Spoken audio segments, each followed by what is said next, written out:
since we're talking about them, and I wanted us to take a look into the future with this and think about your predictions towards the future, because they are quite young players, both of them. So we have Patrik Laine versus Pierre-Luc Dubois, and I'm aware that they have different positions. One's a winger in Laine, and one is obviously a center in Pierre-Luc Dubois.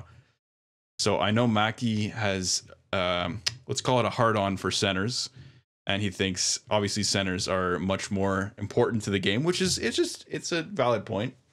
I'm curious to see. I'm okay. I'm curious to see what he thinks about this. I can tell you right now, I'll take Pierre-Luc Dubois. Wow, I know. Baby. Yeah, I know that Laine is lit. I know, but as a fan of character grit like Marc Bergevin, and I just think that to start a franchise, to get into the playoffs and stuff like that, you want a player like Pierre-Luc Dubois. And Patrik Laine is going to command a cap hit of a goal scorer cap hit, which is like, a lot of money. Pierre-Luc Dubois is going to ask for a lot of money, but because he has maybe a bit less points and all of that stuff, I think overall, it's not the obvious answer, because everybody's probably going to say Patrik Laine, but I think the guy that you actually take to be an effective team overall is Pierre-Luc Dubois. I'll stand by that take. I don't give a fuck. Alex, what about you? I would pick Patrik Laine. I think goal scorers are hard to find. Guys who can consistently hit those 30-plus goals. Yeah, he may have his issues defensively or attitude-wise, but you can't pass up a player like Patrik Laine. He's basically Ovechkin light. I know he's had injury troubles and stuff like that, but what wins hockey games is goals. Especially nowadays with the increasing amount of power plays and stuff. It seems like the league wants more scoring. So yeah, I'd take Laine all day, every day. Justin, you're the tiebreaker. I have to go with Laine. I want to say, look, I could be wrong about Pierre-Luc Dubois, and we both could be. He could turn out to be an elite center in the league. He's only 22, so there's a lot of room to grow. But I think, yeah, as Alex said, like a goal scorer like Patrik Laine with a shot like he has, that is only rivaled by probably Ovechkin and Matthews. I know, Alex. Don't worry. He said Matthews. Don't worry. Yeah, so I think this guy is just unmatched in terms of that, and he's matched by a very few players. Like so, who? Yeah, it's something.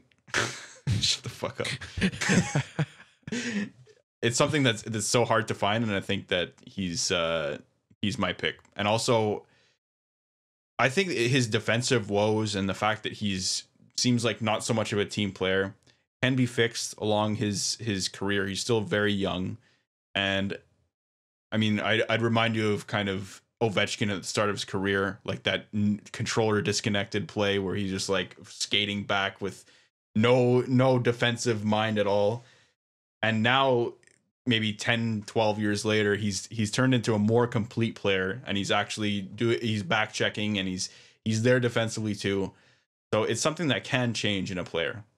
So I'm picking Patrik Laine, and I think he can reform and become a more complete player, as well as being an elite goal scorer. Okay. Well, the only thing I'll tell you is that it took 10 years for one player that's considered one of the greatest in the history of the game to do that. So Pierre-Luc Dubois, all things considered, I think you guys are going to eat crow. You'll see. All things considered. Character, cap hit, fucking play, just general play. Who was feeding Patrik Laine? Wasn't it like Scheifele? No. You know what I mean? Like, come Brian on. Little. Yeah, Brian Little is fantastic. You can't argue his shot. Like, no, he's not 100%. I know you can't argue his shot, but I'm saying that his shot is going to command him a fucking $10 million contract for the rest of his days. Pierre-Luc Dubois, his character and grit, they're not tangible. He can't argue that shit. So, you know what? we'll see what happens. But it was a good would you rather. But Pierre-Luc Dubois is gonna leave your team every 2 years. It's like, if it's not Montreal, so he's gonna come back to us. I love it. I love it. He's loyal. I really like that there was two sides to this, because I was kind of scared that we would all pick Patrik Laine, but I'm glad that there's someone that's wrong in this situation. Good. I like it. All right.